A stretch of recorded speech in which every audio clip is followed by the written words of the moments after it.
Good evening and welcome to the April 4th Humboldt City Council proceedings. Would you please join me in reciting the Pledge of Allegiance? Pledge allegiance to the flag of the United States of America and to the republic for which it stands, one nation, under God, indivisible, with liberty and justice for all.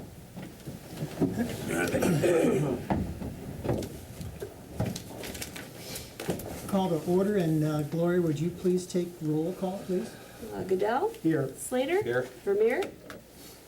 Rusher? Here. Here. Davis? Back there. First item on the agenda would just be to review the consent agenda. And then in case there's something item on there that we'd like to pull off for later discussion. And then we would need a motion to approve that said agenda. Move to approve. Second. First by Joe, second by Brett. All in favor? Aye. Motion carried. Were you gonna read those? I'm sorry, we Or- certainly Or I can. did just want to note on the Gordy's outdoor service permit, you have maps of that. It's the same as it used to be, they just hadn't, when they got their original license, they didn't have an outdoor service, so they're just renewing what they used to have there when it was Rustics. No, I certainly will. Number one on the consent agenda was approve agenda as printed. Number two, approve the minutes of the March 21st, 2016 regular council meeting. Number three, approve the March investment report. Number four, approve the March treasurer's report. Number five, approve the March claims. Number six, approve the renewal of a Class C liquor license, catering and sundry sales privileges, and new outdoor service area for S&M Nelson, doing business as Gordy's at Rustics. So we had a first, second, motion carried. Thank you. Under the communications segment, any public input from anyone in attendance? Not having any. The next item under the communications is the introduction of our new firefighter, Jared Hatcher, and Chief Jim Groenback. Yeah, Chief Groenback will introduce Jared, please. Yeah, sorry about the mix-up. I was on the wrong schedule near the last meeting, but appreciate your approving, Jared. This is Jared Hatcher, for anybody that don't know Jared. Been here all his life, born and raised here in Humboldt. It's our newest member, so we're pleased to have him on. Yep. Yeah. Welcome aboard. Welcome aboard. So at least you know what he looks like. Yeah. So. Well, Jared, you've got some EMS, yeah, 8 years. background. I was on the ambulance for 8 years, Mhm. so I took off about 4 years, so it's good to be back. Yeah, That so kind of stuff, you should be a valuable member to the Yeah. force. Hey, question I had, do you have to have a physical before you're, anything like that, Jim, in order to be on the? Yeah, I think Travis is working on schedule on that now. Okay, Yeah. I was just Yep. curious.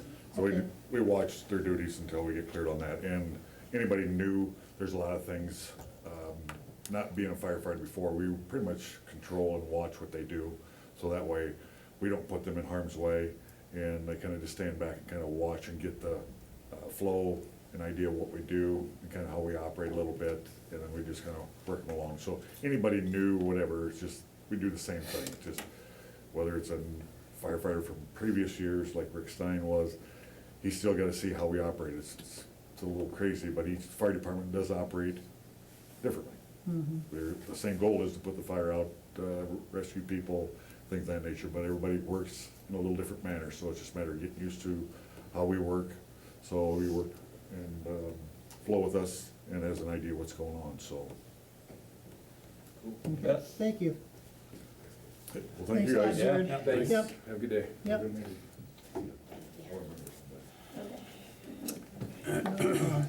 On to new business. The first item under that is the emergency management update with Melody Larson.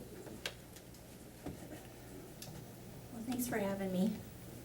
I brought a whole stack of stuff, actually.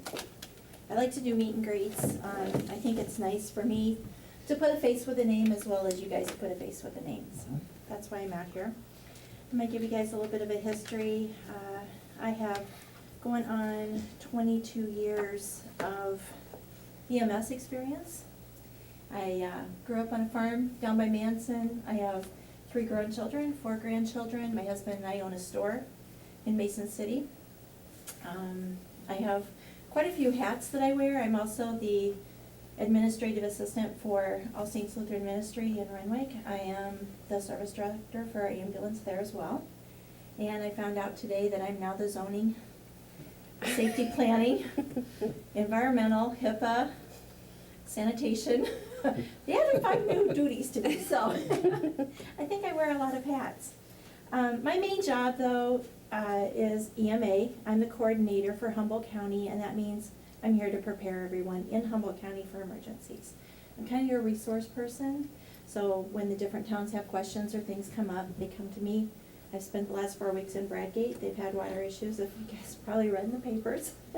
We've been up there working diligently with those folks, and it's hard on them. We got a town that's under 100 population, and when you get underneath 100, that really lets you out for a lot of grants. There's just not a lot of financial opportunities to help them. So that's one of my main goals, is to work on that. Another one of my goals is hazard mitigation. And this is the book that was put together in 2013. This book is only good for 5 years. We're 2.5 years into it, and it will be due in 2018. So I have now written a grant, done it on the state level. I'm working on the federal level to get it. This book cost us originally $32,000. Will cost my department $32,000. It's no charge to any of the cities. Without this book, FEMA's not gonna turn anybody away for help, but this here just helps them get a grasp on the percentage and the need of each disaster that could happen, and actually it helps us to get more money. Without this book and without having this, I also am not qualified to get EMPG money, which is a part of my salary. So even though the book costs $32,000, it's kind of a wash because it helps us get about that amount of money in an EMPG grant to me. Going back to the mitigation grant that I wrote, what I can ask for is $30,000. It's a 25% allowance, so 22.5 is the most that I can get for this. Normally, they don't have all 99 counties at one time asking for this money. Unfortunately, this year, 25 of us needed the funds. So they only had enough money for 18. I've done a lot of work with the other bigger counties. Give you an example, Cassuth County is what we call a staffed county. Their mitigation book cost them like $98,000. It's huge. So another option through Iowa was they could write one mass grant. And then they would contract somebody to come in and do the mitigation update. And I call it an update, but it's pretty much the whole book that has to get done. I really encourage the bigger counties to go that route. The fallback for us is, I've got Midas down to $28,000. And I can't take the chance that I would go with option A, they'd get somebody contracted to do it for $40,000. You know, and then we're out that money. So I did a lot of work, and I think I've got it down, I had it down to 17 counties that wanted this money. So that's why I'm up to the next phase now. I'm asking the federal, I'm putting the same application in, I just have to put a few more documents with it, and I'll send it into FEMA. One thing I am asking every town, and I'm going out to all the city councils, is even though this is free to every city within Humboldt County, the funds come out of my budget, I'm asking for at least 2 representatives from every town. And if it's more, that's wonderful, but I need at least 2. And one person I want is a historian, somebody that's been around your county for a really long time, that's vested, that has a lot of interest in it. And the second person I would really like on this is a mover and shaker, somebody who will get things done. When these people come in to ask information and they need things done, I need that mover and shaker to help the process go along. Last time there was a lot of meetings. I don't know how many of you guys were on when we did this original book, but there was a lot of meetings, and it drug out. I don't know, were you guys on? No? I wasn't, no. The meetings drug out, and Shirley Hegwold is who I'm going through in Midas, and she's assured me maybe 4 or 5 at the most meetings. we can hold them next door at my office, wherever is more convenient for your representatives. One meeting's probably gonna have to be at my office, cause it'll be a group kind of thing, and then from that, we'll go from there. The other thing is, I have another company, it's JEO, I hooked up with them down, at ISAC in Des Moines. I had two of the gentlemen come to my office, and they are working on a quote, and they're gonna try to come in at 28,000. This company, strictly, this is all they do. Unfortunately, they're out of Nebraska. They do a lot of Iowa counties, but they're out of Nebraska. And in Nebraska, it's more than one county, so it is multi-county. You know, so they can charge a lot of money for these. But in visiting with the gentleman, kind of gave him some background. I'm really hoping to get it to come in under 28,000. And if that's the case, these gentlemen can hook us up with people from the state or from wherever. Whatever town has this concern or this concern or this concern, they will literally bring the people up to the meeting and hook the towns up with these people. If they need money like Bradgate for water, that's what I'm really hoping, is we can go with that company. And I can figure out more avenues for help. All the small counties or communities, I can get them what they need. So that's just kind of an update. I don't know how far I'm gonna get until I hear back on that. Melanie, not to interrupt you, but when would you need those 2 volunteers to help assist with that material? If you could just be thinking about it, we're probably not gonna start anything before July 1. And actually, if I don't hear back a number from JEO, it'll be July 1 that we're gonna begin this with Midas. If it is JEO, I probably won't start till next January. Okay, And we're looking at probably 8 to 9 months to do the update, and then another 6 to 7 months for FEMA to approve it, because it's gotta kind of jockey back and forth until FEMA's perfectly happy with the book. So, both companies are Midas, which is our COG, and then JEO have assured me it'll be well under 2 years. So, would you be able to print out like a job description or something like that, in case we would have some inquiries and the people would know, or would you just prefer them to call you? just refer them to my office, it would probably If just they be would be easier to interested sit in down and helping. visit with them. Okay, Yeah, you know, and I can't speak for the other towns, I can only speak for Renwick, but I was pretty kind of flustered when I read the minutes and looked at some of the people that were on the committee, because these people didn't care. They don't care about my community. And that's why I'm really urging every city to get a couple people, and I'm not limiting to 2. The more the merrier, because the bigger the group, the more input we're gonna have, and the more well-informed we're gonna be. okay. So, the other thing is, my first week out, I started October 1st, and they pushed me right into Des Moines to Homeland Security. So I was kind of just floating because I had no idea what was going on for a while. One of the things I did get was a safety planning questionnaire, and I'm gonna leave these for you too, you can hand out. And I'll leave my cards as well. These are just conversation starters, and I know it's not for tonight, you guys are on a limited time. But if you just go through, and I'm urging every town to get a plan A, B, C, D. Figure out who you're gonna call when each of these happens. You know what, who are you gonna call? Maybe Dan's not available, who's the next person?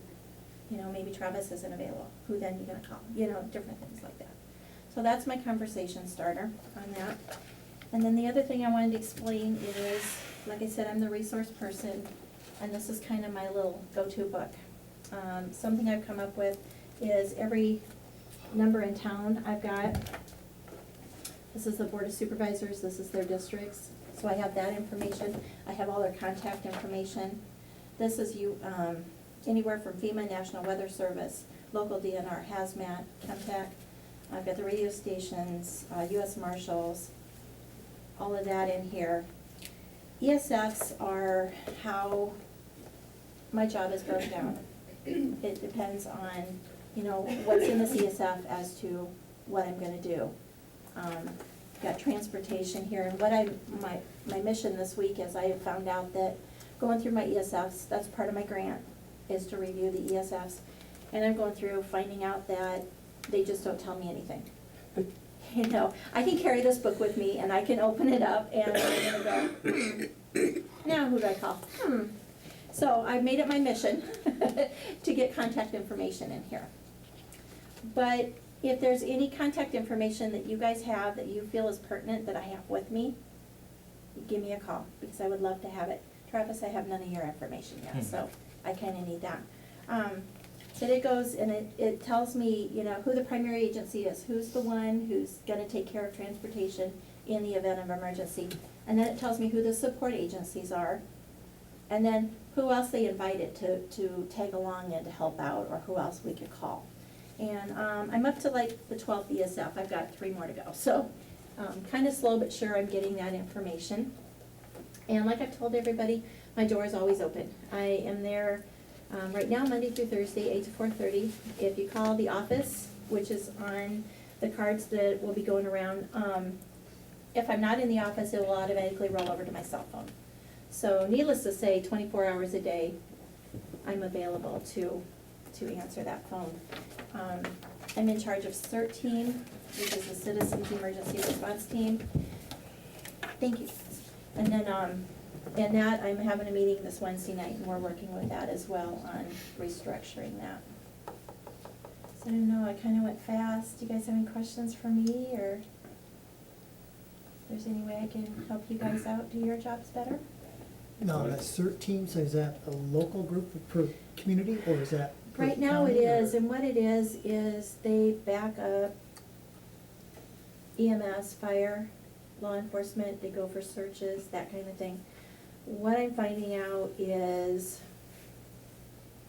I don't know how to say this politically correct. It's a little broken at this time, and I'm gonna repair it. Is that a group of volunteers? It is. Citizen- They're it's a volunteers. They're group of citizen volunteers that, Mhm. in case of an emergency, they are manpower in a Mhm. sense. Like the other day when Humboldt lost the power, Right, and a I week ago ended up Thursday. doing Mhm. a presentation for fire and tornado out at the Staff Care, and we got visiting with them. Perfect, we can call CERT team in, they can come in if they needed to move their residents, maybe to one wing to keep them all warm. You know, my CERT team can go in there and help do that. They can help, you know, the parking or whatever, that's kind of minimal, but they do that. I'm looking more towards search and rescue right now, and I really want to focus on that aspect. I've been in contact, I'm also too, the state of Iowa is divided up into 6 districts as far as EMAs go. I'm in District 2, there's about 17 counties in our district. So I've done a lot of research with my other EMAs that have CERT teams within their county. Not every county has CERT teams. And there's not like a guideline, like when you get into EMS, there's certain guidelines. Mhm. Fire, there's certain guidelines. CERT team, it's all over the board. So what I've done is I've sat down and I visited with my different EMA colleagues who have CERT in their department or in their county, figured out how they've run theirs. I've sat down and talked to Jerry Haverly and to Dean Kruger, my supervisors, and we kind of have a plan of action, so. I'll meet with them this Wednesday then and work with them on that, so. But as far as, you know, like my trailer back there, I haven't been in it yet. I don't know what all my resources are that's in there. I'm really glad to see the weather's getting nice, so that we can pull it out and clean it up and dig in. Hmm. Need to take up too much of your time. Questions? Any questions, gentlemen? Any more? Thank you Okay. for having me. Thanks a you. lot, thanks for sharing that. Thank you.